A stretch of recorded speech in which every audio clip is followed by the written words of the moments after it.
শুনো একটা জরুরি খবর শুনো আগামী ফেব্রুয়ারি মাসের 12 তারিখে দেশের মাঝে নির্বাচন হবো ইলেকশন হবো পুর হইব পুরো স্বাধীনা উত্তর দ্বারা 9 তারিখ 10 তারিখ 11 তারিখ 12 তারিখ এই 7 দিন পর্যন্ত হন রোহিঙ্গা কেমর বাহারে জানো গেছে অত কেমর বাহারে হন কেমর বাহারে যদি হন প্রশাসনের তোরারে লপাইতে হইলে প্রচুরভাবে শাস্তি করিব এবং রেশন কার্ডও জব্দ করে ফেলাইব আবার জিওলও দিব তিন হলে সেনাবাহিনীর পক্ষ থেকে অর্ডার আর বাংলাদেশি বাহিনীর সাথে হন মিছিল মিটিংয়ে আর হন বুড়োর কেন্দ্রের মাঝে রোহিঙ্গা জড়িত আছে ইন্দিলা যদি লটপাইতে হইলে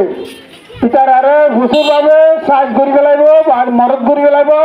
আর ইতার আরে জিওল দিব রেশন কার্ডও জব্দ করিব তিন সেনাবাহিনীর অর্ডার ভর্তি কেমন মাঝে এখন ইন্দ আছে এলানিবা